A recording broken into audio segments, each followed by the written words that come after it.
Officially শুরু হয়নি, কিন্তু তার আগে এই মণ্ডপে চলে আসলাম, ঢাকের আওয়াজ এবং সবার সাথে দেখা হয়ে গেল, অবশ্যই খুব আনন্দ হচ্ছে।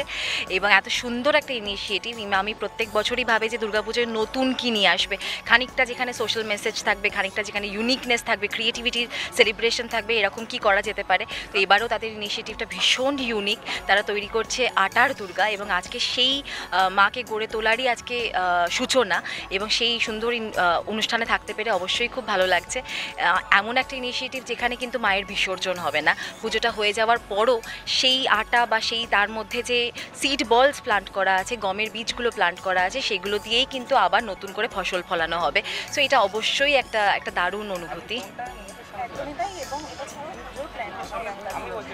পুজোর প্ল্যান রিল্যাক্স করার কাজ নিশ্চয়ই থাকবে, পরিক্রমা এবং ইভেন্ট থাকছে, এবং তার জন্য বেশ খানিকটা প্যান্ডেল হপিং হবে। সেটা like any other Bengali, I am very much looking forward to it, যে কতটা ঠাকুর দেখলাম, কত সুন্দর সুন্দর প্যান্ডেলগুলো দেখলাম, এবং সেটা আমি সহজকে নিয়ে বেরোই, মাকে নিয়ে বেরোই, তো তাদের সাথে অনেকটা সময় কাটানো হবে, কোয়ালিটি টাইম, এবং তাছাড়া বন্ধুদের সাথে আড্ডা, জমজমাটি আড্ডা, খাওয়া দাওয়া, এই সব কিছু মিলিয়েই আর কি, মানে খুবই অধীর আগ্রহে অপেক্ষা করছি পুজোর জন্য। না, অ্যাকচুয়ালি হয়নি এখনও, সহজ গিফট পেতে শুরু করেছে।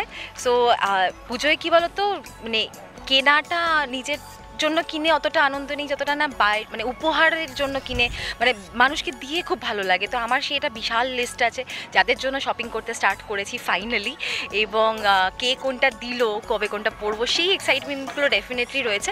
তবে হ্যাঁ, মানে পুজো মানে শপিংয়ের সাথেই আর কি গিফটিংটাও খুবই ডিপলি অ্যাসোসিয়েটেড।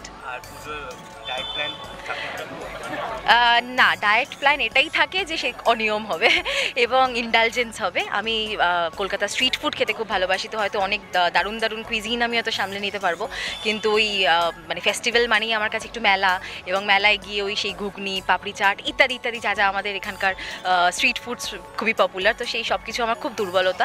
তো সেই সব কিছু তো ডেফিনেটলি ইন্ডালজ করছি, আর সময়ের অনিয়ম হবে। তো সেই জন্যই আমি বিশ্বাস করি যে সারাটা বছর সুস্থ থাকলে এই কয়েকটা দিনের ইন্ডালজেন্সে খুব একটা ক্ষতি হয় না। পুজো সকলের ভীষণ ভালো কাটুক, সুস্থ থাকুন, ভালোবাসায় থাকুন, প্রত্যেকটা দিন আনন্দে থাকুন, এবং অবশ্যই সচেতনভাবে সেফ থেকে পুজো কাটান।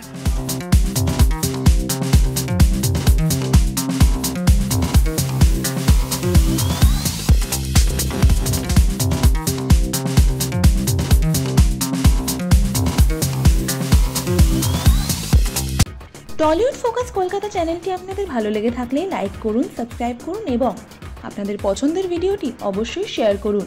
Tollywood focus Kolkata.